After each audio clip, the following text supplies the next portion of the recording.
VS-നെ 2011 പിണറായി വീഴ്ത്തിയെങ്കിൽ 2026 പിണറായിയെ വീഴ്ത്താൻ ആരെത്തും? ആരുമെത്താം, ജാഗ്രത എന്നാണ് ഇക്കാര്യത്തിൽ പിണറായിക്ക് പറയാനുള്ളത്. ഇതിന്റെ ഭാഗമാണ് CPM-ന്റെ പുതിയ സർക്കുലർ. മേലിൽ ആരും ഫോണിൽ പാർട്ടി കാര്യങ്ങൾ സംസാരിക്കരുതെന്ന് CPM-ൽ രഹസ്യ സർക്കുലർ ഇറങ്ങും.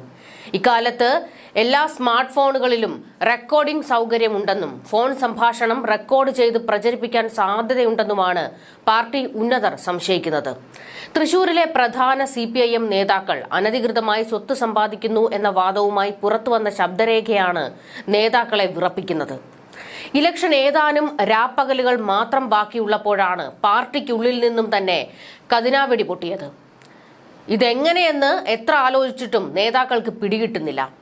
മൂന്നാം പിണറായി സർക്കാർ എന്ന മോഹം തന്നെ അടുപ്പത്താകുന്ന സംഭവങ്ങളാണ് ഉണ്ടായിക്കൊണ്ടിരിക്കുന്നത്. പാർട്ടിക്കാർ തന്നെ പാർട്ടിക്കെതിരായി നീങ്ങുന്നതിന്റെ രഹസ്യം ആർക്കും പിടികിട്ടുന്നില്ല. അതീവ ജാഗ്രതയോടെ നീങ്ങണമെന്ന നിർദ്ദേശം അങ്ങനെയാണ് വരുന്നത്. പാർട്ടിക്കുള്ളിൽ നിന്ന് വരുന്ന കൊടുങ്കാറ്റിനെ കുറിച്ച് നന്നായി ബോധ്യമുള്ളയാളാണ് പിണറായി. 2011 VS അനുഭവിച്ചതും ഇതേ കൊടുങ്കാറ്റ് തന്നെയാണ്. 15 കൊല്ലങ്ങൾക്ക് ശേഷം അത് തന്റെ നേരെയും തിരിയുമെന്ന് മനസ്സിലാക്കാനുള്ള വിവേകം പിണറായിക്കുണ്ട്. അതാണ് ജാഗ്രത എന്ന വാക്കിൽ പിണറായി ഉദ്ദേശിക്കുന്നതും.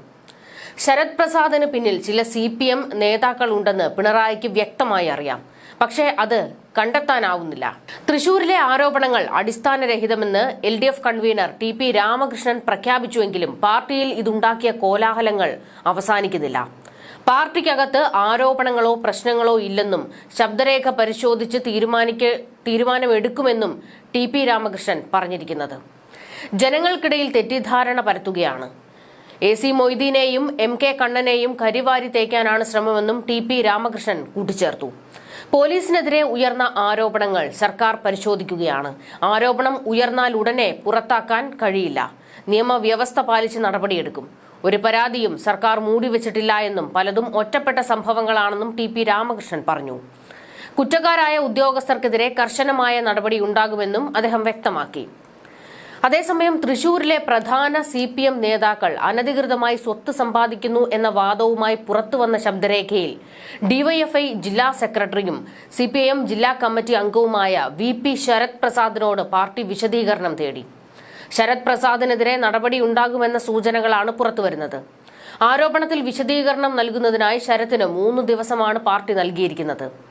ശരത്ത് നേതാക്കളെക്കുറിച്ച് സംസാരിക്കുന്നതിന്റെ ഫോൺ സംഭാഷണം പുറത്തുവന്നതിന് പിന്നാലെയായിരുന്നു നടപടി.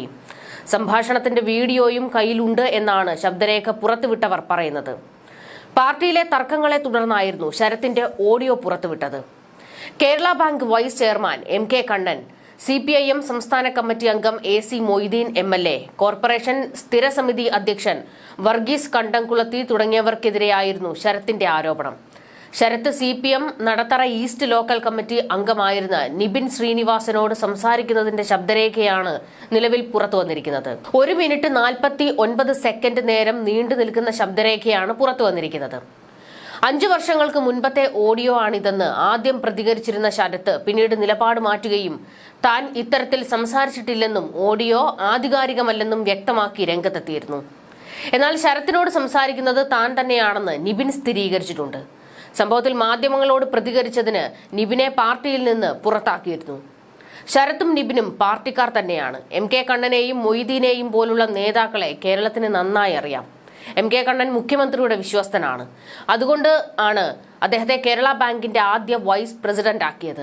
1985 കൊച്ചിയിൽ നടന്ന CPM സംസ്ഥാന സമ്മേളനത്തിലെ ബദൽ രേഖ വിവാദത്തെ തുടർന്ന് MV രാഘവനൊപ്പം പുറത്തുപോയ നേതാവാണ് MK കണ്ണൻ. പിന്നീട് 37 വർഷത്തിന് ശേഷം വീണ്ടും അതേ മണ്ണിൽ നടന്ന സംസ്ഥാന സമ്മേളനത്തിൽ പ്രതിനിധിയായി പങ്കെടുത്തു. CPM തൃശൂർ ജില്ലാ സെക്രട്ടേറിയറ്റ് അംഗമായിരിക്കെയാണ് കണ്ണൻ 1985 സംസ്ഥാന സമ്മേളന പ്രതിനിധിയായത്. ആ സമ്മേളനത്തിൽ MVR-നൊപ്പം ഉറച്ചുനിന്നു. പിന്നീട് MVR-നൊപ്പം പാർട്ടി വിട്ട് CMP രൂപീകരിച്ചു.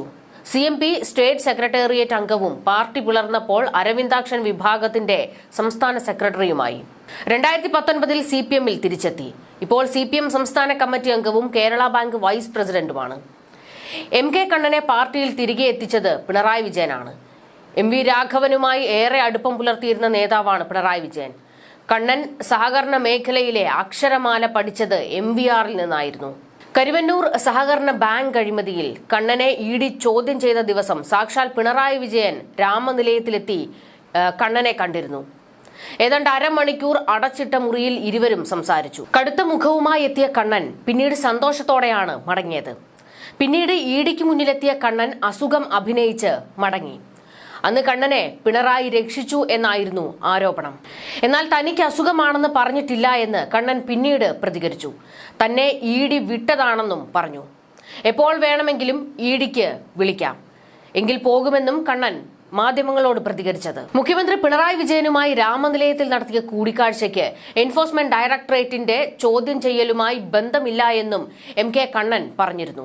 കരുവന്നൂർ സഹകരണ ബാങ്ക് ബിനാമി വായ്പാ തട്ടിപ്പിന്റെ ഭാഗമായി നടന്ന കള്ളപ്പണം വെളുപ്പിക്കൽ കേസിൽ ഇഡിക്ക് മുന്നിൽ ഹാജരാകുന്നതിനായി എത്തിയപ്പോഴാണ് കണ്ണൻ ഈ പ്രതികരണങ്ങളൊക്കെ നടത്തിയത്. താൻ പാർട്ടിക്കാരനാണെന്നും പാർട്ടിയുടെ സംരക്ഷണം ഉണ്ടാകുമോ എന്ന ചോദ്യത്തിന് പ്രസക്തിയില്ല എന്നും കണ്ണൻ പ്രതികരിച്ചു. മുഖ്യമന്ത്രി ഞങ്ങളുടെ നേതാവല്ലേ, മുഖ്യമന്ത്രിയെ കാണുന്നതും ഇതും തമ്മിൽ യാതൊരു ബന്ധവുമില്ല. പാർട്ടിയുടെ സംരക്ഷണം ഉണ്ടാകുമോ എന്ന ചോദ്യത്തിന് പാർട്ടിക്കാരനല്ലേ ഞാൻ, പിന്നെ എന്തിനാണ് പാർട്ടിയുടെ സംരക്ഷണമെന്നും ഉണ്ടാകുമോ എന്ന് ചോദിക്കുന്നത്, അതിൽ പ്രസക്തിയില്ല എന്നും കണ്ണൻ മറുപടി നൽകിയത്. കരുവന്നൂർ കള്ളപ്പണ ഇടപാടുമായി ബന്ധപ്പെട്ട് രണ്ടാം തവണയാണ് ഇഡി കണ്ണനെ ചോദ്യം ചെയ്തത്. കഴിഞ്ഞ ദിവസം 7 മണിക്കൂറായിരുന്നു ഈ കേസുമായി ബന്ധപ്പെട്ട് ഇഡി കണ്ണനെ ചോദ്യം ചെയ്തത്. അതിനിടെ കരുവന്നൂർ സഹകരണ ബാങ്കിൽ പണം എത്തിക്കാനുള്ള ശ്രമവും സജീവമാണ്.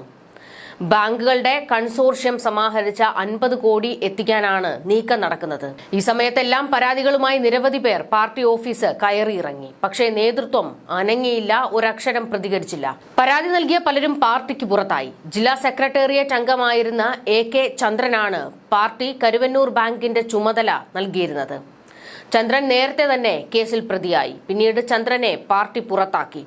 ബാങ്ക് സെക്രട്ടറി ആയിരുന്ന സുനിൽ കുമാർ CPM നേതാക്കൾക്കെതിരെ മൊഴി നൽകിയിട്ടുണ്ട്. നേതാക്കൾ പറഞ്ഞിട്ടാണ് കോടികളുടെ വ്യാജ വായ്പകൾ നൽകിയത് എന്നാണ് മൊഴിയിലുള്ളത്. ഇതിൽ ഉന്നത നേതാവും ഉൾപ്പെടാം എന്ന ഒരു കാര്യവും കൂടി പറഞ്ഞിരുന്നു. കേരളത്തിലെ സഹകരണ ബാങ്കുകളുടെ ചരിത്രത്തിലെ ഏറ്റവും വലിയ തട്ടിപ്പുകളിലൊന്നാണ് കരുവന്നൂരിൽ നടന്നത്. ബാങ്കിൽ ചെറിയ വായ്പകൾക്കായി പണയപ്പെടുത്തിയിരുന്ന സാധാരണക്കാരുടെ ആധാരത്തിന്മേൽ വ്യാജ പേരുകളിൽ കോടികൾ വായ്പ എഴുതി ചേർത്ത് പ്രതികൾ തട്ടിയെടുക്കുകയായിരുന്നു. ഇതിലൊരു വിഹിതം പാർട്ടിക്കും ലഭിച്ചു.